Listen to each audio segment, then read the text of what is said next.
Good morning, class. Kindly stand up for our prayer. As we all say, in the name of the Father, the Son, the Holy Spirit. Amen. Alright, before you will take your seat, kindly pick up the pieces of papers under your chairs. And now, kindly take your seat. Before anything else, I will check your attendance first.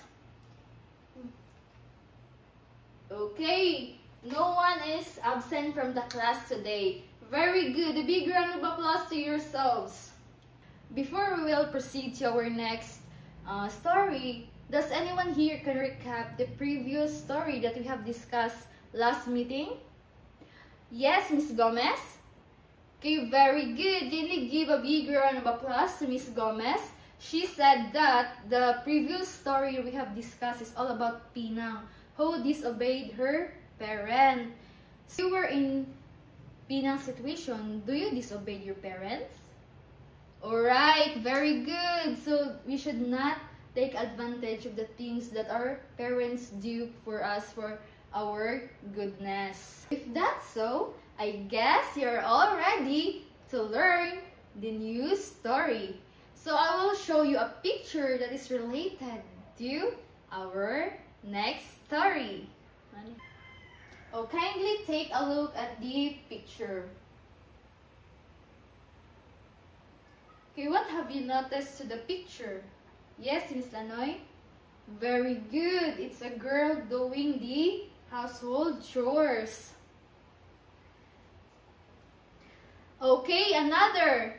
Yes, Miss Bagkat. Okay, very good. Can you give a big round of applause to Miss Bagkat? She said that it was a girl who's being treated unfairly. Have you been treated unfairly? Even though you didn't do anything wrong? If yes, how did you respond to it? Okay, Miss Urhel. Very good. Can you give a big round of applause to Miss Urhel? She said that there are people who only see us based on our mistakes. She responded to it by being humble and ignore those negative words. So at this moment, I will introduce to you the story that we will be going to discuss today. It was all about Cinderella. I have provided you the printed copies on your table. Kindly get, and I want you to read it aloud with proper intonation and emotion. Before that, here is our learning objectives. Kindly read, everyone. Okay, thank you so much. Cinderella is a beautiful, kind, and young girl. So after namatay sa iyang papa, na-force siya nga buhat sa mga household chores because of her stepsister and stepmother. So murag nahimo si Cinderella nga alipin nila. And one day na ay ball giheld sa palace. It's because ang prince is mamili siya og maasawa. Then Cinderella badly want to go there, but her stepfamily forbids Cinderella because they all know that if Cinderella will attend to the ball, of course she will be the chosen one. It's because of her beautiful and kind heart. While Cinderella is cleaning the house, her fairy godmother appears and turns the rag into a beautiful gown. But before he allows Cinderella to go to the ball, but he said that Cinderella will be back before 12 because the magic will fade. While Cinderella is at ball, the prince called her attention. While Cinderella and the prince have their dance, so dali ugdagan si Cinderella. It's because nakahinumdum siya sa gingon sa God Fairy nga mo return siya before 12 or else the magic will fade. So sa pagdagan niya, nabili niyang glass nga slipper. And ang prince is grabe na niyang pag-angay ni Cinderella. That's why iyang gipangita sa whole town kung kinsa ang makaigo sa sandal nga nabili ni Cinderella. And adto, nakita niya si Cinderella nga isukod ang sapatos or sandal. And mo to, they happily married. Okay, do you understand the story? Very good. Again, who are the main characters of the story Cinderella? Yes, Mr. Hossain. Okay, very good. Can you give a big round of applause to Mr. Hossain? He said that the main character of the story of the Cinderella is, of course, Cinderella itself, the step family, and the prince. So, in our daily life, we encounter different types of people. Like in the story Cinderella, we meet a people who is cruel and abusive. But at the end of the day, we will encounter a person who likes a prince who see the worth and the value of us. Okay, another. How did Cinderella show kindness and patience despite being mistreated? Okay, Miss Ursos.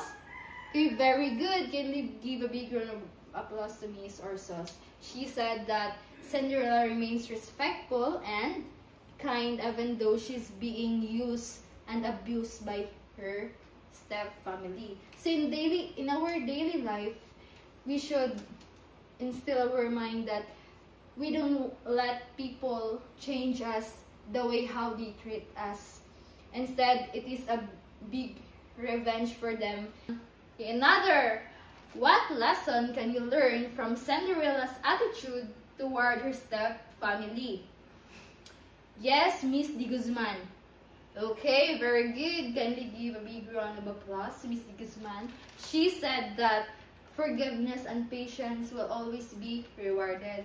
So that is correct, because in our life, we should always humble ourselves in order to do not affect the way how we treat people. So, what do you think the prince loves Cinderella? Yes, Miss Cafe. Okay, very good. That's correct. Kindly give a big round of applause to Miss Cafe. She said that her pure heart, the kindness and humility that Cinderella possesses is the main thing that the prince loved her. How can you apply the moral lesson of the story Cinderella in your daily life? Yes, Miss Piedad. Okay, very good. Can you give a big round of applause to Miss Piedad? She said that by being kind, patient, and hopeful, even during the hard times. So in our daily life, no, we relate that by saying nga, kung sa man gani ang atong possess nga kanang or give sa ubang nga tao, it will eventually come back to us. Muna nga dapat mo spread of kindness, love, and humility. So is there any clarifications? If none, so the Cinderella is about being kind, humble, and patience. Having others treated us poorly, it doesn't mean that we need to downgrade ourselves. Instead, it will be the stepping stone on being a good person. It doesn't stop us from being who we are. It emphasizes that forgiveness and goodness of heart can lead to a lasting happiness. So, nasabtan naman ang story sa Cinderella, no? So, at this moment, I will group you into two groups. This one will be the group 1 and this will be the group 2. So what are you going to do is to create a short role play that emphasizes or shows the message of being kind and being humble. So you will need to select one value from the story. Example, kindness, patience, humility, forgiveness, and so on. So you will need to create a short role play, and I will give you 5 minutes to prepare, and after that you will present your role play in the front of the class. And I have here the criteria for your role play. The content and relevance, we have 30 points, creativity 25 points, delivery and expression 20 points, teamwork and participation 15 points, impact and moral lesson 10 points, a total of 100 points. Okay, makaingon na jud kuno nga nakasabot jud mo sa story sa Cinderella. It's because of your creativity. Like makaingon ko na kamao mo, it's because na inyong na roleplay kung unsa yung na-learn from the story sa Cinderella. So, naka-performan mo, of course, makaingon ta nga naka-learn jud mo. So, for the group 1, you have 98. And for the group 2, you have 97. So, a big round of applause for your creativity and for your work. Since you already understand the story Cinderella, and I am very confident that you understand it fully. It's because you did a great job during the role play. So at this moment, I want to test your understanding by having a assessment. So kindly read the direction. Okay? I have provided you a printed copies of the assessment.